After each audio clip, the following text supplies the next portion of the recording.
Hi, welcome to our next webinar, Navigating Through Volatility webinar with Robbie Kellerman Baxter on navigating through volatility with a forever transaction. How to establish customer loyalty is especially critical during these times, so I'm really excited today to have Robbie with us.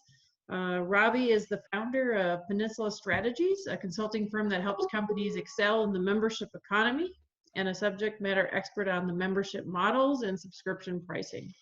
Her first book, The Membership Economy, Find Your Superstars, Mastering the Forever Super Conversation. users. Oh, see, you're right, super users. I like superstars too. I like that. So The Membership Economy, Find Your Super Users, Master the Forever Transaction, and Build Recurring Revenue is an international bestseller. And her widely anticipated and now released, The Forever Transaction is now available.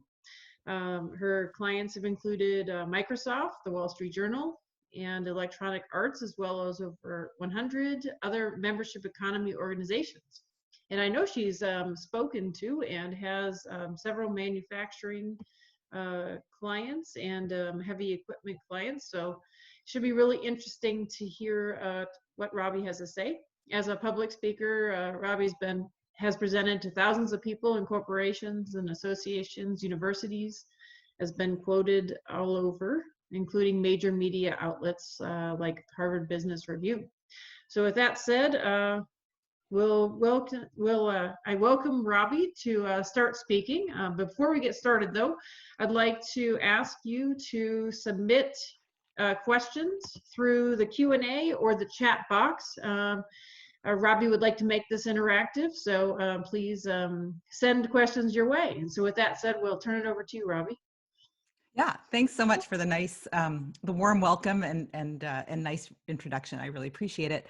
I am going to, let's see, where, I think we're going to go right here. Share your screen, perhaps. Sharing my screen. All right. And here we go. Well, and Robbie and I have known each other for many years now. We both are in the same consulting society and group. So do you see the Forever Yep, Transaction? I can see it. Attracting, engaging, retaining. Okay, perfect. So first of all, this is, when Lisa and I talked, last fall or even early this spring about maybe doing something together for APICS, this was not the talk that I was going to give. I was going to be talking about, this new book, The Forever Transaction, and what it means for organizations that are moving from, one-time events to recurring revenue relationships, what the implications are for the operations teams, what it means for the supply chain, and how all the pieces fit together. And it was also going to be a little bit of a celebration, like, hey, yay, new book. This is, an exciting moment. But this is not actually where we are, here in May, week 7, week 8 for some of us of sheltering in place, and the chaos that was created by, this physical distancing that we're all dealing with. So what I want to do is, as Lisa said, just share some of the work I've been doing, talk a little bit about what is specific to right now and navigating through this volatility, these uncharted waters, and then open it up for conversation. We're a fairly manageable group, so hopefully we can have some dynamic discussion. So, this is a new world, and I mean that in 2 ways. My usual way of thinking about this is, this subscription-oriented world where everybody is trying to do subscriptions and membership.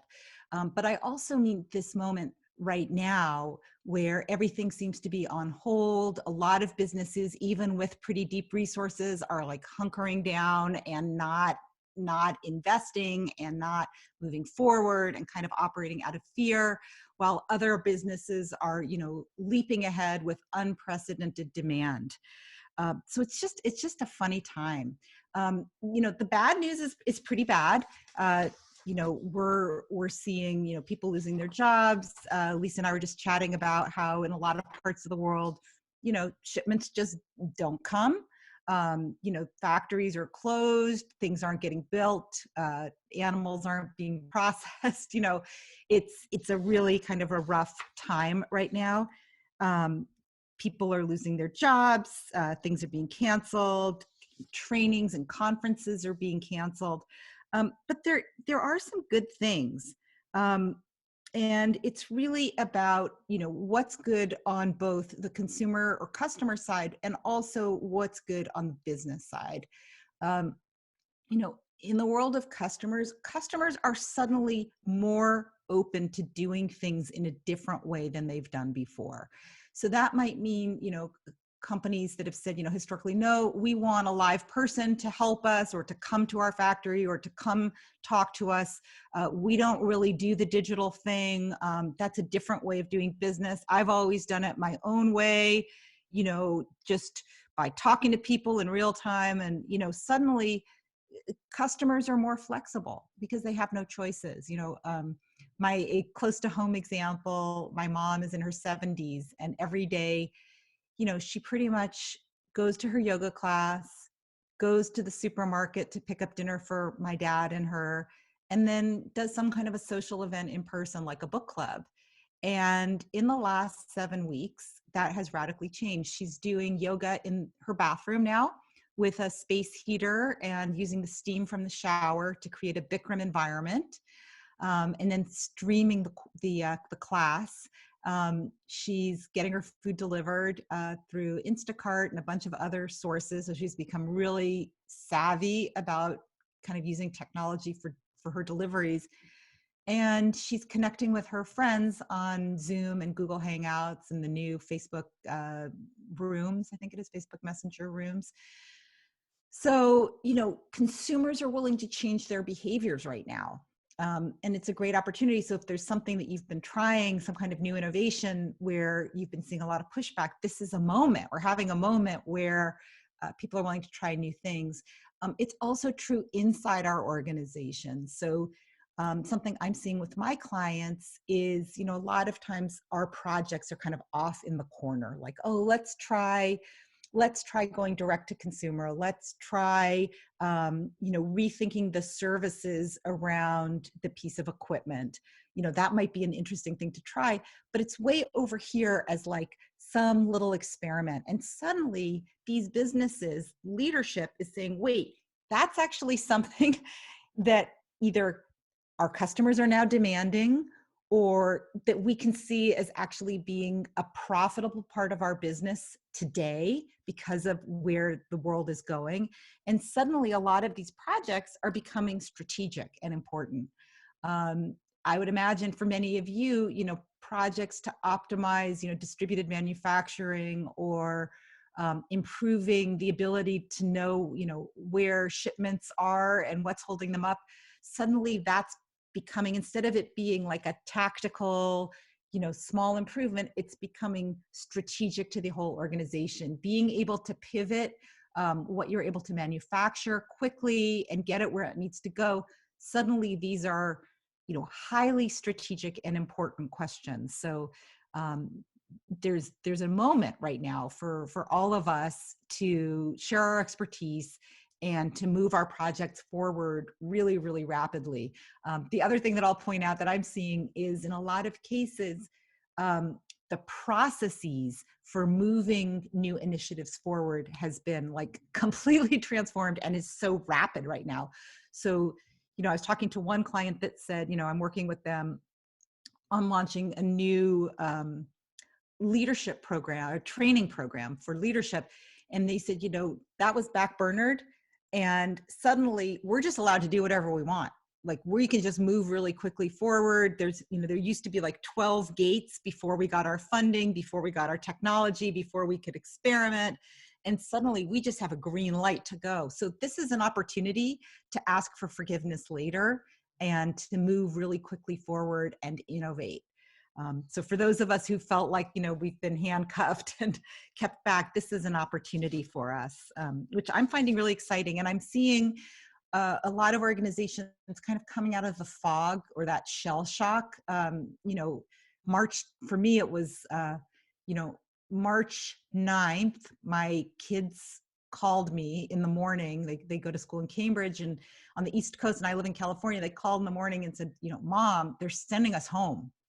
And that was like the first, real personal change that I had to deal with was, my two kids coming home from college. Really said, like, they called on I think Monday or Tuesday, and they were home. Both of them were home on Friday. And then from there, by Monday morning, the following week, we were on shelter in place orders for Northern California. And then, so there was a period of just being shell shocked.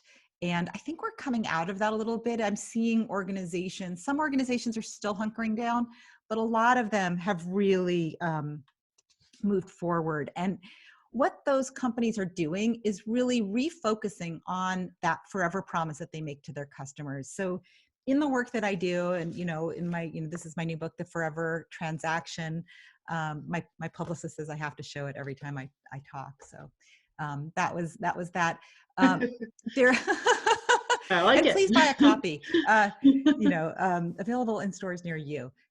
Maybe, actually, probably not available in stores near you, but available on Kindle for you to download.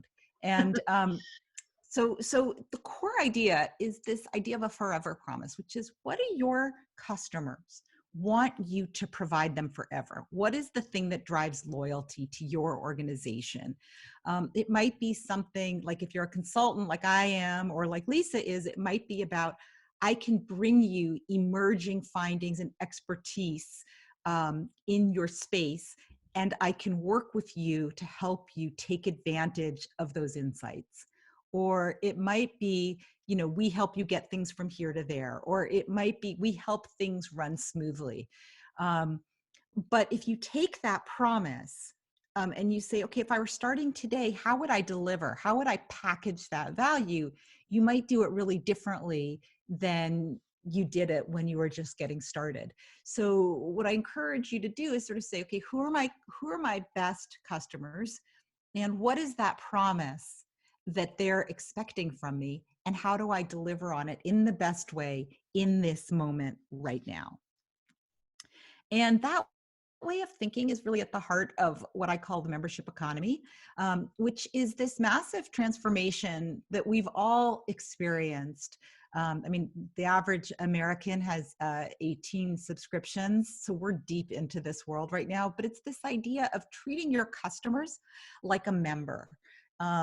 And what that does is, by you focusing on their long-term well-being, they, in return, their trust goes up, and they're more willing to stop looking for alternatives and say, for these problems or these goals that I have, I trust you, this organization, to solve those problems for me for the long term. And I'm not looking for alternatives.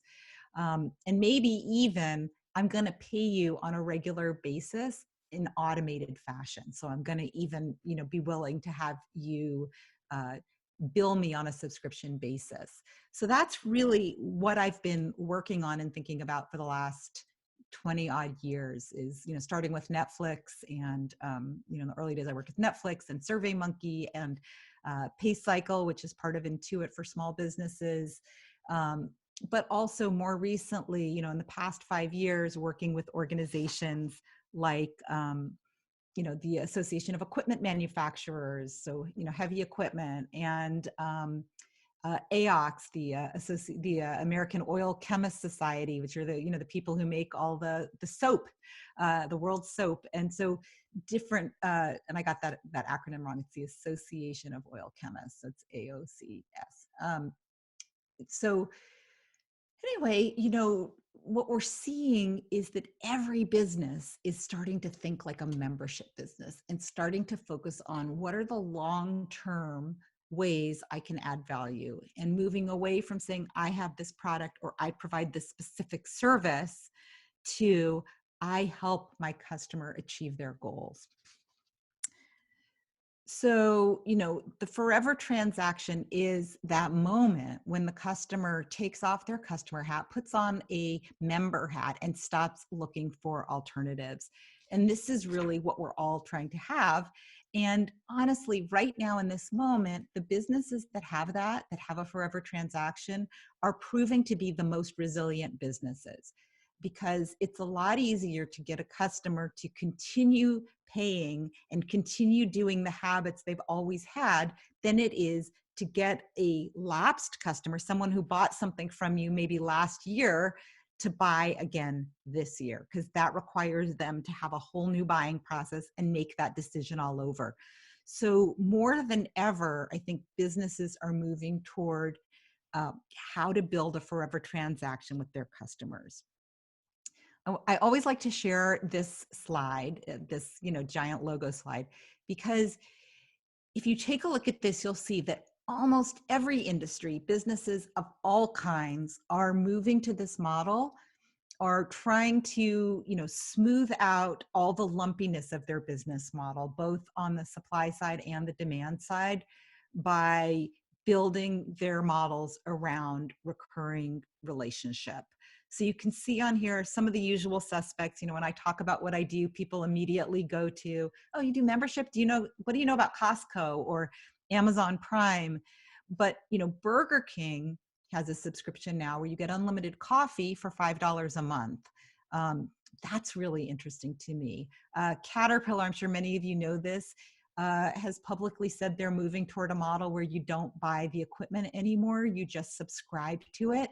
I've done some work and spent some time with Carbon 3D, which is a 3D printer company. You can't buy the printers from them. You can only subscribe to them. And they have this, it's a much more distributed manufacturing model. They're working with Adidas. They're working with, I think it's Rydell, the football helmet manufacturers. They're working with a lot of dentists and orthodontists in private practice for the mouth guards that you can make them in the dentist's offices.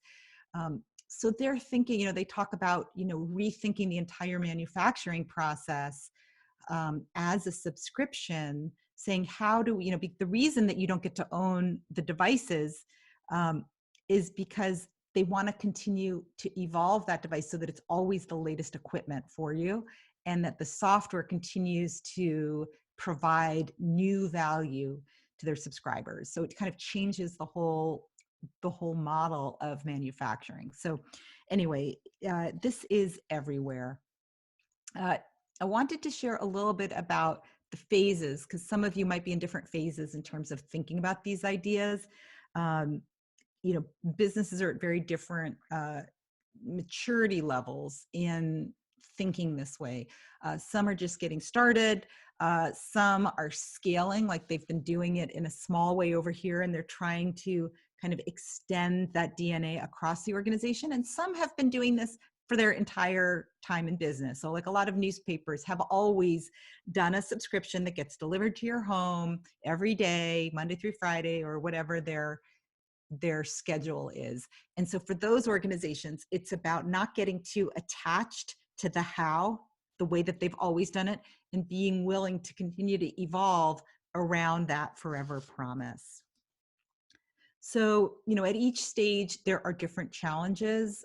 In your launch phase, it's really about getting support from your organization, both in terms of, a green light and in terms of resources. And that's certainly money and people, but it's also being given the time that you're going to need to tinker with the model, figure out your promise, find your best member, and get to that point of having product market fit. And by the way, the logos on the bottom are companies that I featured and highlighted in the book. And you'll see, Carbon that I just mentioned and Peloton are both, physical products with subscription add-ons. And the Nike Adventure Club is a sneaker subscription that Nike has been working on for the past several years.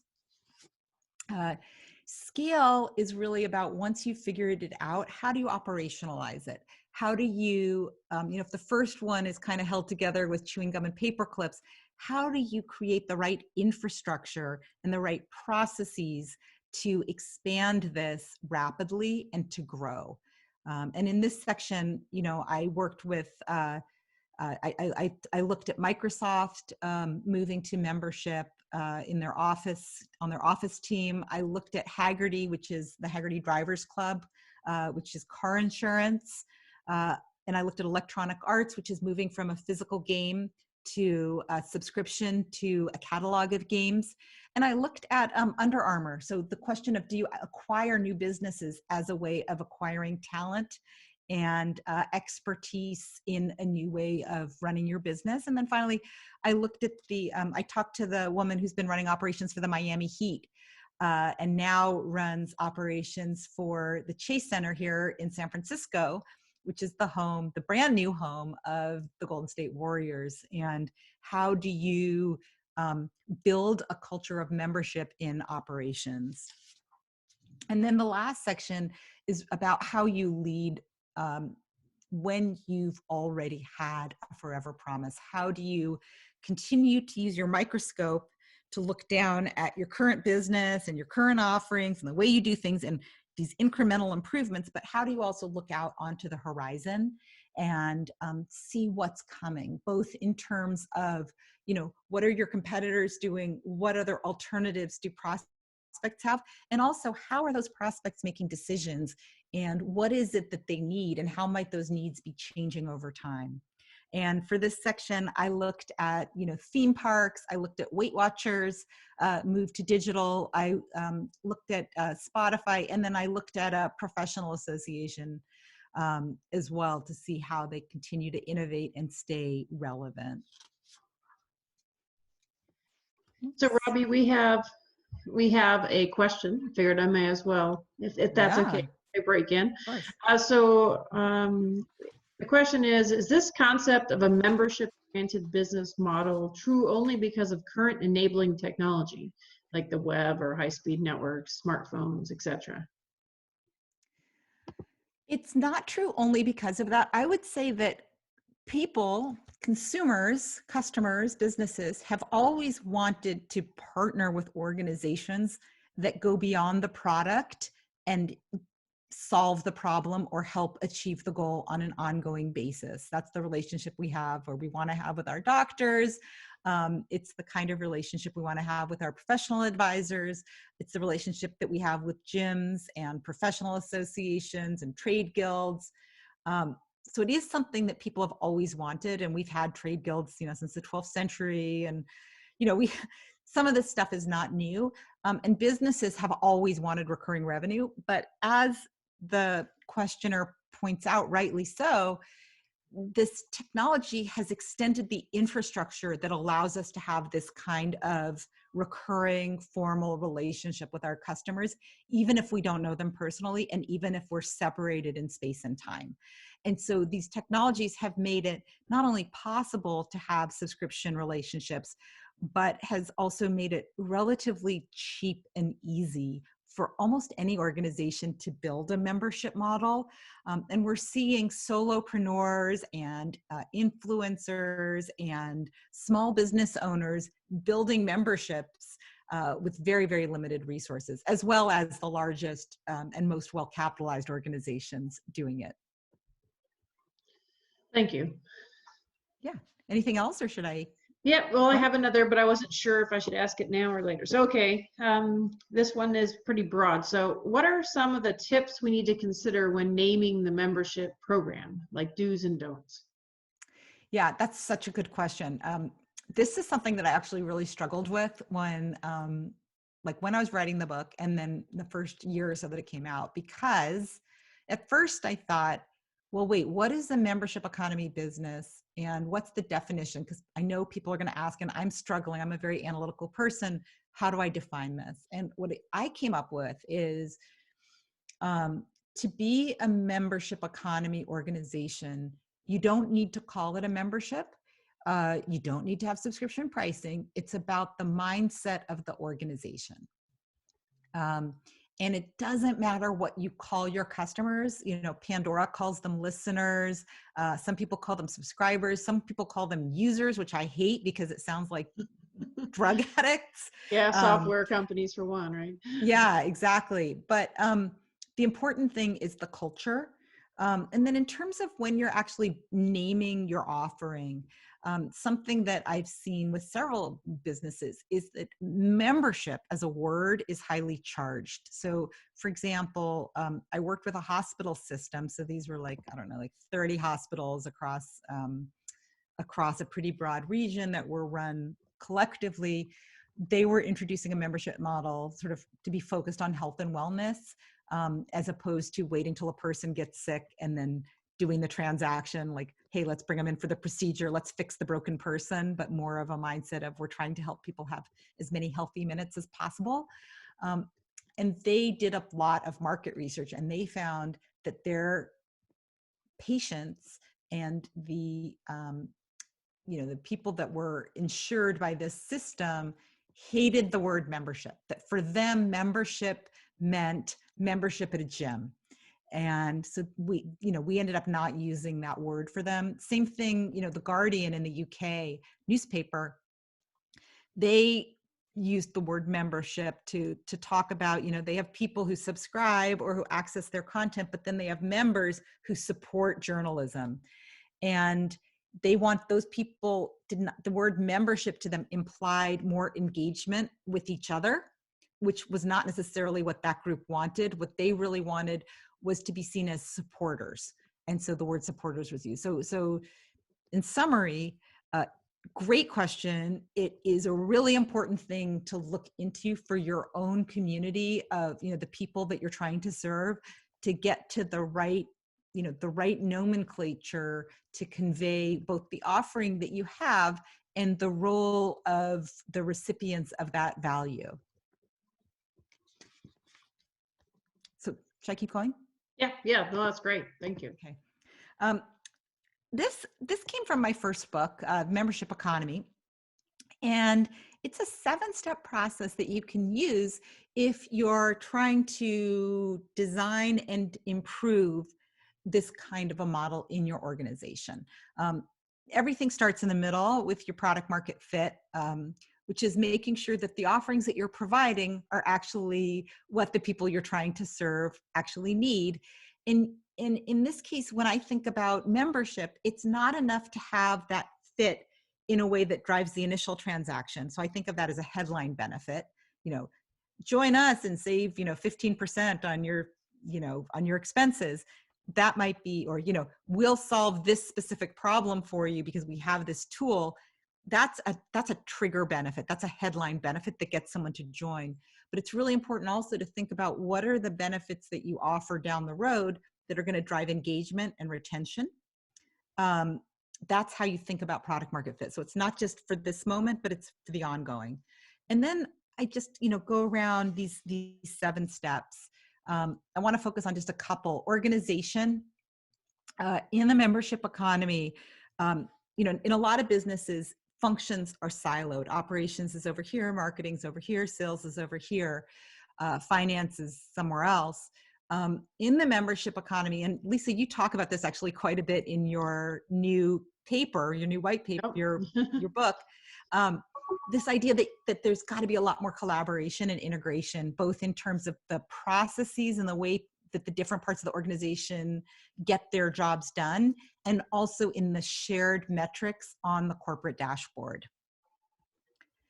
The second one I wanted to focus on is customer success, which is a concept that I first saw with software as a service, where businesses realized if we depend on an ongoing relationship with our customers, it follows that we need to be more proactive in our customer support. So we can't just wait for people to call with a problem, because in a subscription world, when people call with a problem, the first words out of their mouth are, I want to cancel.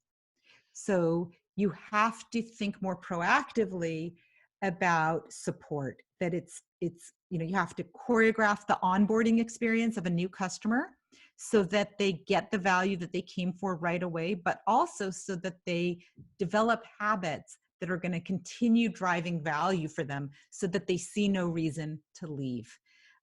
So it's a very different way of looking at support functions. It's a different kind of person that does customer success. They're more proactive. They're more customer oriented. They're more about helping that customer optimize their experience than they're about solving a particular problem that presents itself. And then the last thing I want to talk about is technology.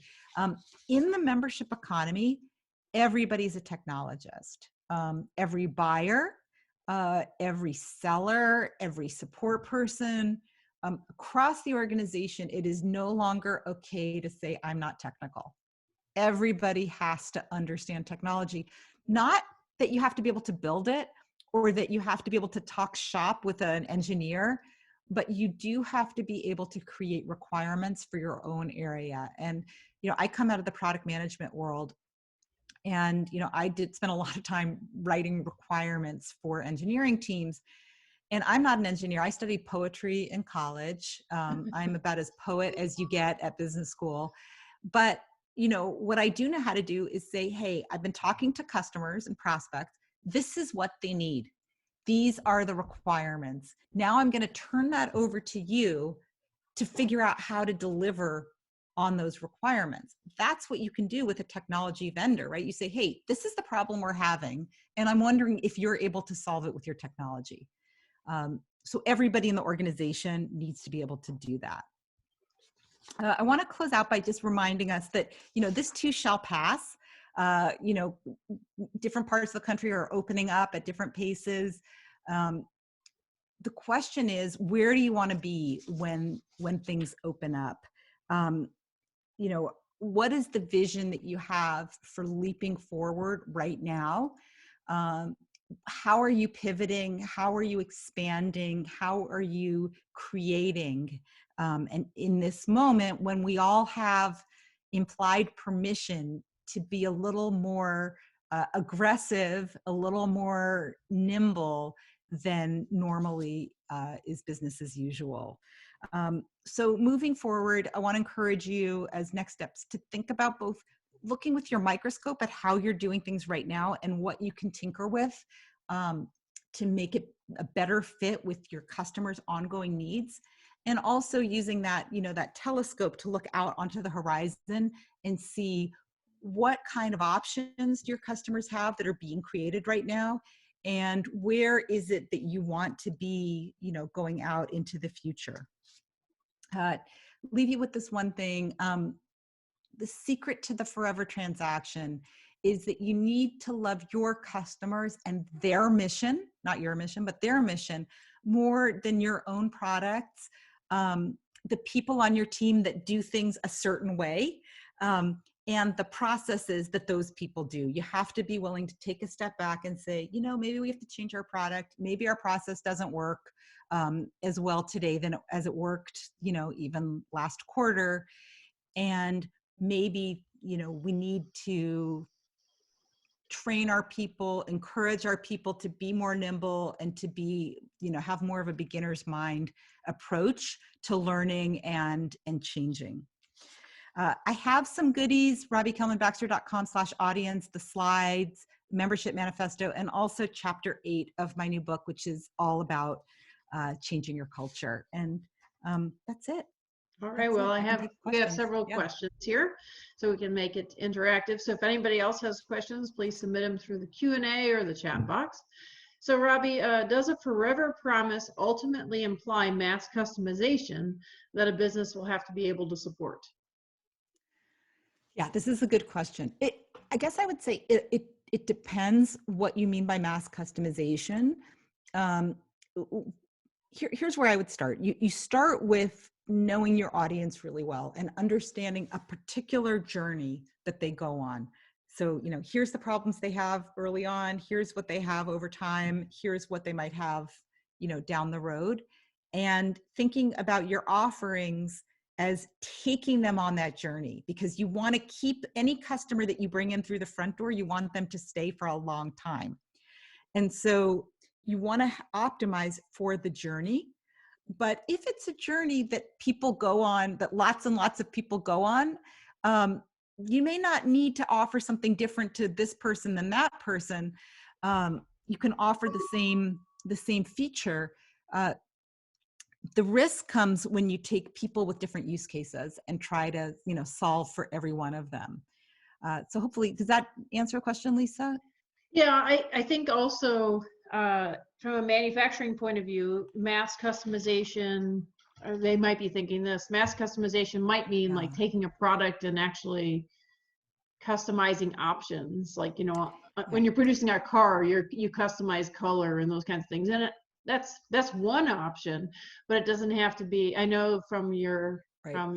conversations that you can customize the delivery of that product. You can Yeah. customize your ongoing interactions, but I think you answered it well, but Yeah. that's what I'm No, thinking. no, that's a really good, I hadn't really thought of that, but like I do see, so for example, with carbon, um, the reason they seem to be doing so well is because they can customize for every individual, they're making a different football helmet for every player in the NFL, that is designed to fit his head and his specifications. Um, so, that's the ideal that we all would want is, mass customization that fits us. But I guess what I also want to kind of point out is that um, it doesn't have to be every product being customized. Often it's about the experience and the communication and recognizing where they are in the journey. So what might feel, you and I have both worked with Alan Weiss, and everybody feels like their problem is completely unique, but when you boil it down, the problems are the same. And if you can see those patterns, it's a lot easier to have your customers feel like it's custom, but actually it's, you're kind of doing the same thing over and over again. Yeah. Yes, absolutely true. And I think that there's a lot of opportunity on the, like you said, when customizing the experience, it could be the way you deliver the product, but it also could just be ongoing education you provide is what I think, I picked up from you over time, or maybe creating a virtual or in-person um, like you said, I don't really like the word user group either for that purpose, but folks that are using the particular products is so that they can share information. Are those types of things that um, may work for manufacturing type businesses as well? Yeah, yeah, absolutely. Um, you want to take a step back and say, who are we providing value to and what's the value? And that can be inside the organization. So you could say, well, we're providing value to the product designers, or we're providing value to our end users who are trying to figure out, how do I know when things are going to arrive or how they're going to arrive? So providing, you can package your value in a lot of different ways. And I think a lot of times, we get out of school and there's a million things we can do. And then we take a job and we're suddenly like this. And so kind of reopening that and saying, what are all the ways I can add value? I can add value as an expert that can offer advice. I can add value as somebody who can build things. I can offer value as somebody who can fix a problem, a support person. So sort of figuring out what are all the ways I can offer value and how can I layer in a lot of value so that my customer never wants to leave and always wants to stick with me. Yeah, absolutely. Well, and because it relates, I was working with a manufacturing client. This one makes food.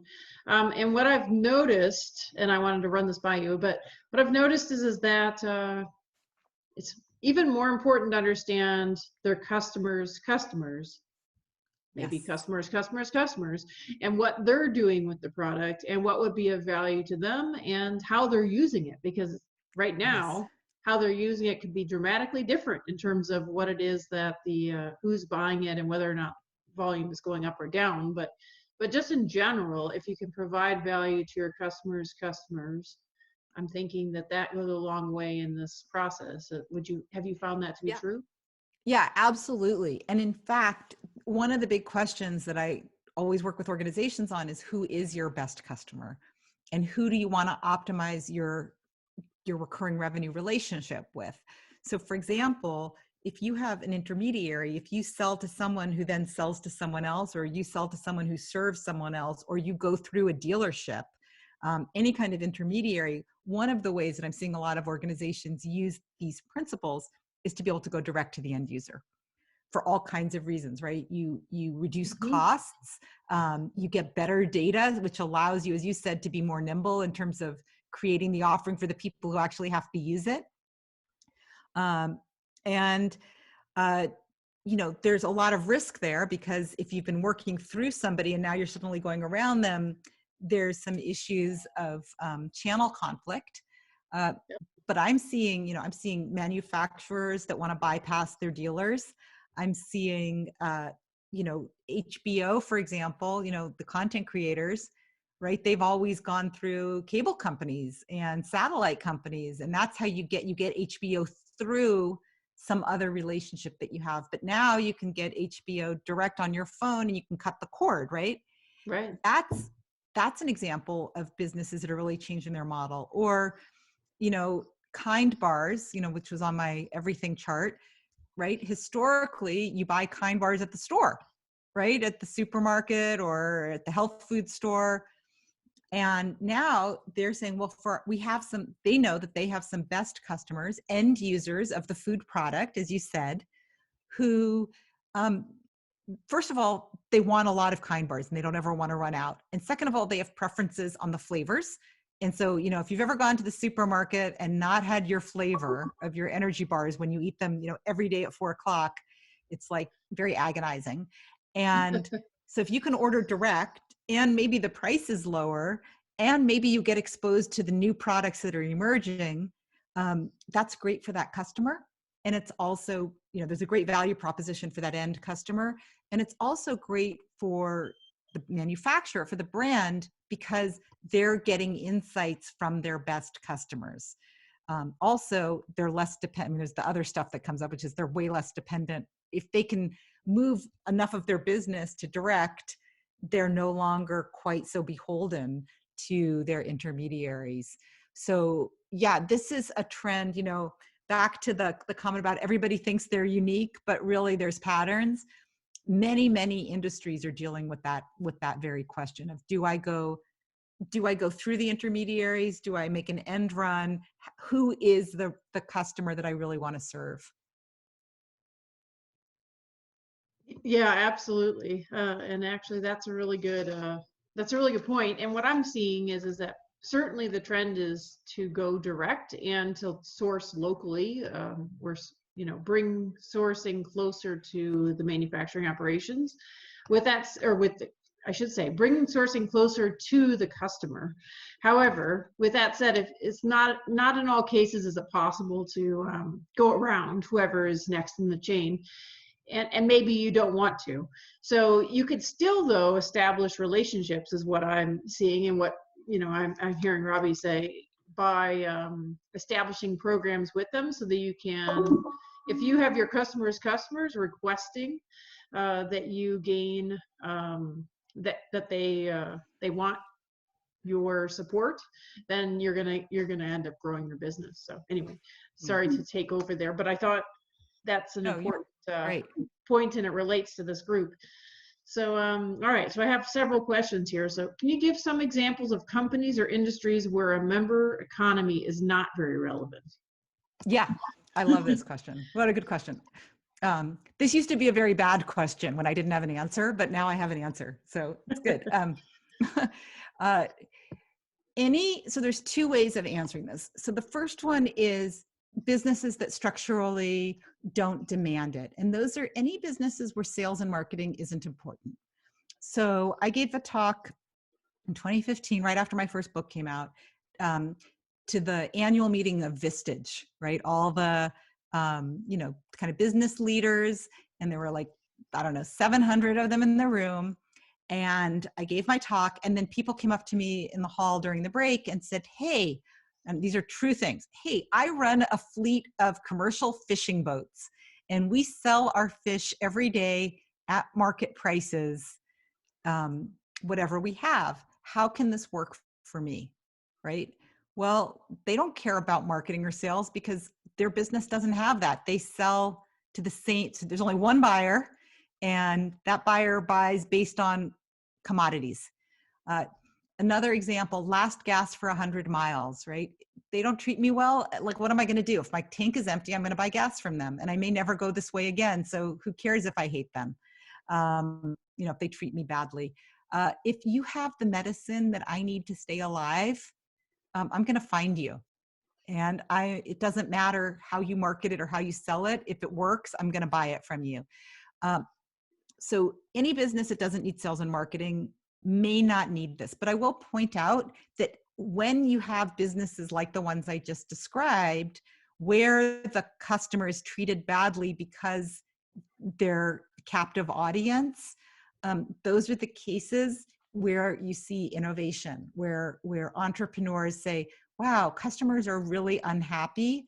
I'm going to find a solution to make them happy and steal this business from the incumbent.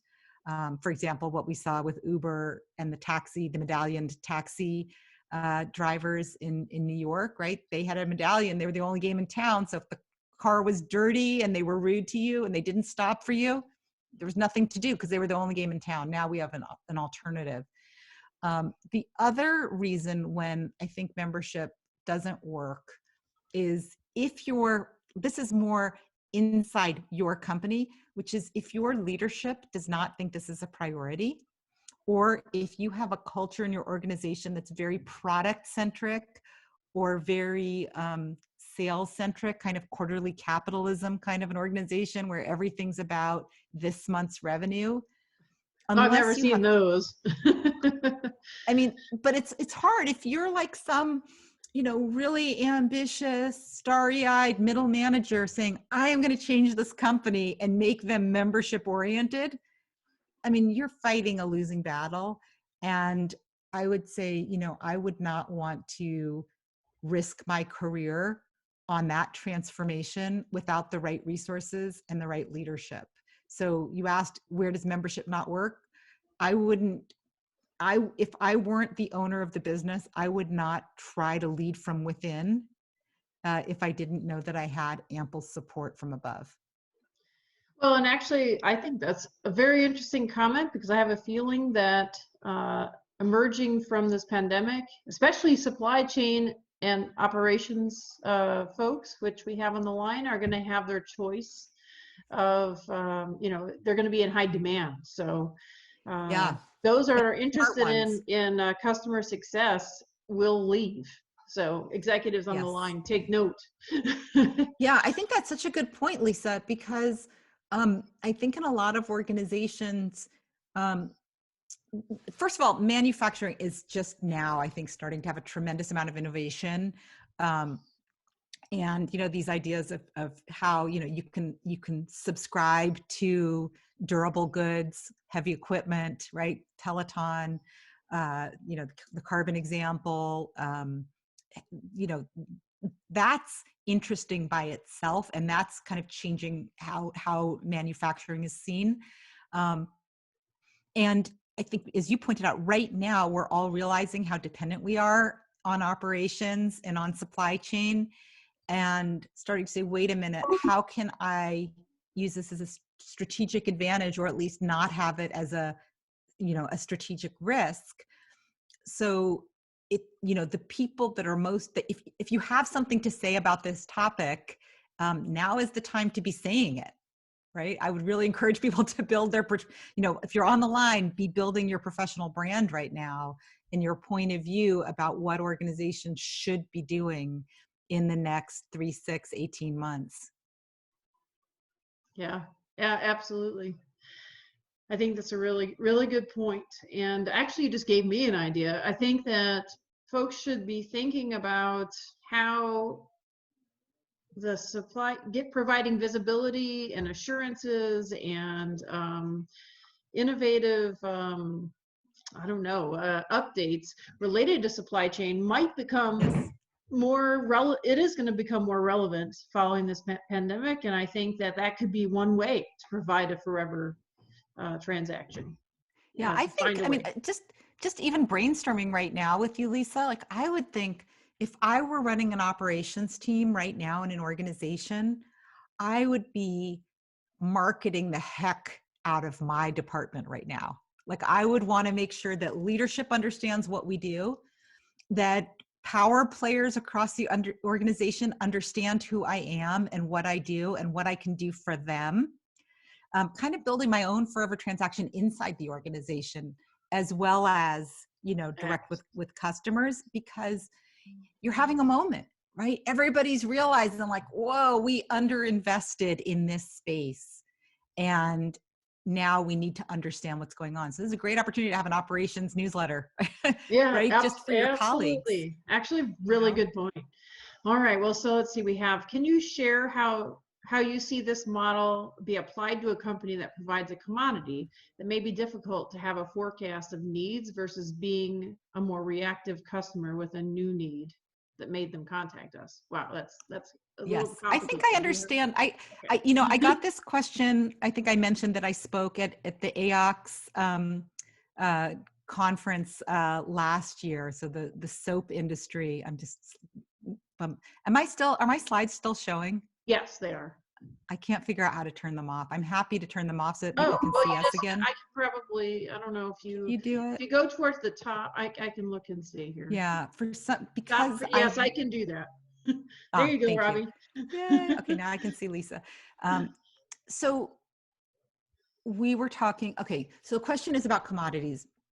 So let's say that you sell some ingredient that your clients need. You sell some kind of plastic, or you sell some kind of, I don't know, some kind of chemical. You can tell how technical I am. Remember, I'm a poet. But you sell something like that, and you're like, well, we don't know. They tell us what they need based on their forecasts, which aren't always accurate. And so then they just call us, and maybe they even call us, and they call 5 other providers as well. And then they look for the cheapest price. So what you want to do there, if your product itself, so for example, with carbon, it's about their resins, right? If your product isn't differentiated, that's kind of one area for innovation, which is to be seen as a more strategic partner. But that's kind of over here. That's one option.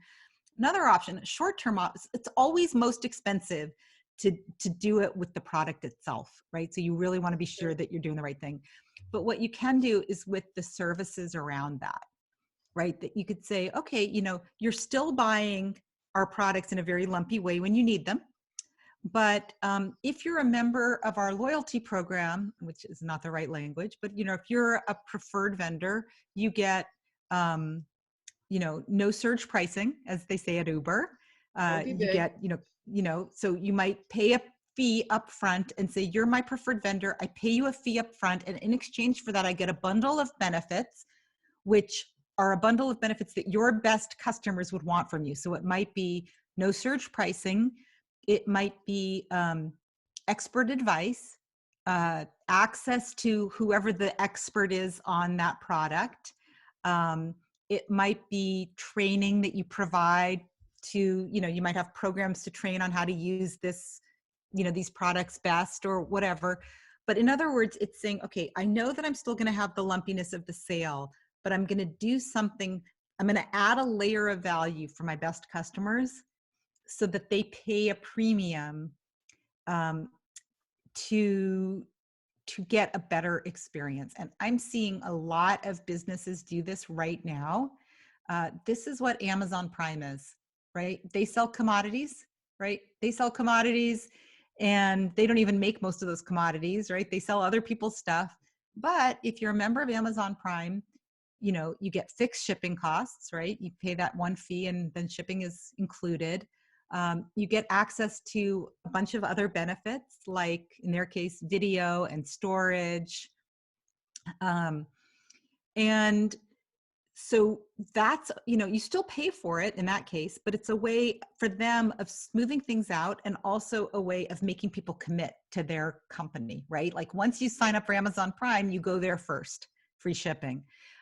So that would be a way that I would think of it. Another option is to offer something like Bain & Company, the consulting firm, has a program called the Net Promoter, the Bain Net Promoter System Loyalty Program and Loyalty Forum. And it's a group of all of the senior customer-facing executives. So the head of retail or the head of customer support.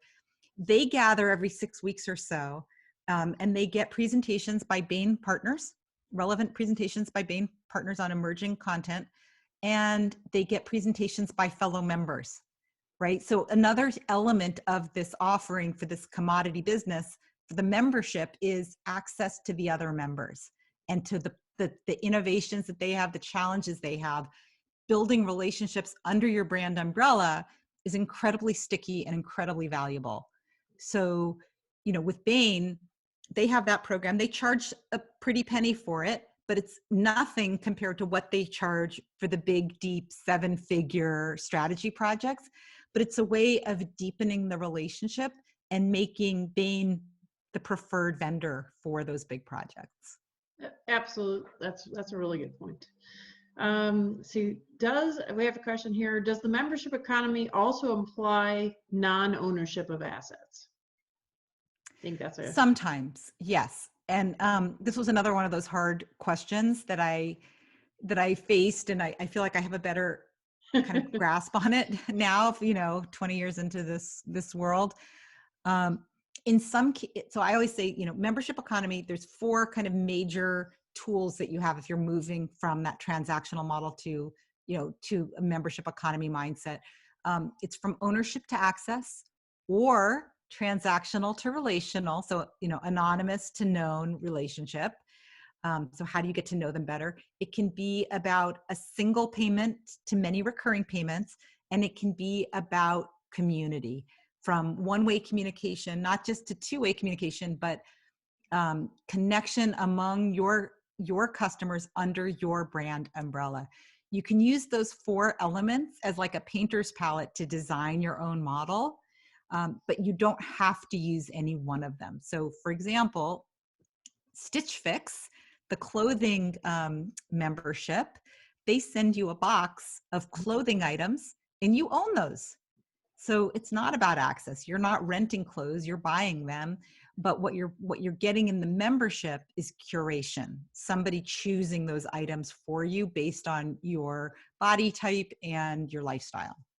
Yeah, really good point. Well, it's a good thing that you've had so many speeches. They got all these doozies ahead of time. Yeah. Well, we have 2 related to software type services. So, they're sort of related. So one's saying, like, how do you handle this challenge when buyers are used to basically negotiating on price and getting multiple bids, and they're trying to, and actually this could relate to, manufacturing as well. Certainly we're conditioned to get multiple bids and deal on price. And so the same thing is true for software. The question is, how would you best handle that? Is really what they're saying. Yeah, so this is a problem, I think, of every business, and not just membership businesses, which is you want to get out of competing on price, right? It doesn't matter. This is not Robbie, the membership economy person. This is just Robbie, the business person, saying, like, you don't want to be in a situation where you're seen as a commodity, because you have no differentiated value. So whatever you're doing, that's kind of the first thing that I would say is, have some value that actually, have some value that makes you better for some than others, and know who you're better for. So be a little more focused on what you do. Almost always, there's this new book out. I'll just tout it. It's not my book, but David Ocker, who's probably the greatest living brand strategist in the world. He literally wrote. I know. Well, he literally wrote all the textbooks that are used for marketing.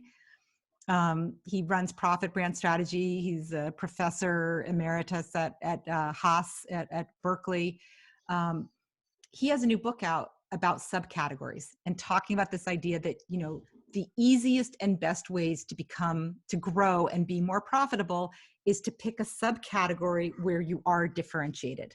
So that's something that I would suggest. The other thing to keep in mind is that the person that you're negotiating with on the other side at your customer, their job is negotiating with vendors.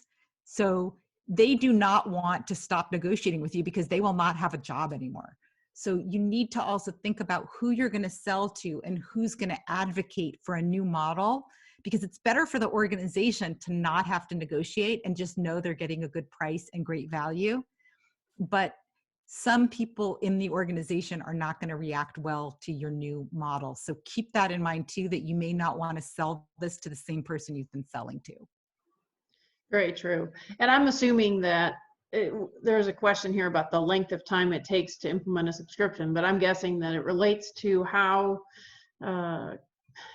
what you're implementing. You could probably implement something relatively quickly that gets you started, and then a more complex program would take longer, is my guess, but I'll let you. Yeah, absolutely. Absolutely. Start with the minimum viable product, something small that's really going to nail one problem for your customer. Even if your vision, you know, Amazon started with books, right? It wasn't even free shipping. It was just books. And today, look at where they are. And Jeff Bezos always had that vision that his forever promise was, you know, the most friction-free way to buy anything. But he started with just one thing, books. Interesting. Well, thank you, Robbie. It's been very helpful. And if I saw a few questions about how to do all of this, so I definitely would recommend Robbie's books. Both of them help you to lay out a program to get started with developing a program like a subscription model or the membership economy. So obviously Robbie has her newest one behind her. So and we'll send out, actually, Robbie, if you and I have the old one over there. Oh, there you go. Very good. Yeah. Send us a link to both, and we'll include it with the webinar archives. Oh, perfect. Thanks so much for having me. Yeah, thank you very much. And before we wrap up, I wanted to let everyone know that to continue to watch for our emails. We actually have just confirmed a couple more webinars, which I'm really excited about.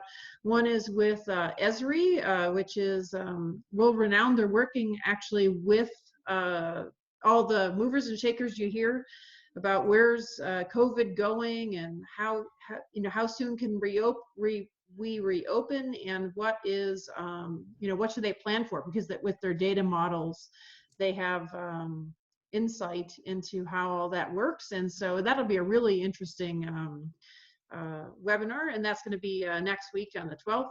And then we also have one with Shamrock Foods, and they're going to talk about distribution and delivery systems, and what's working during these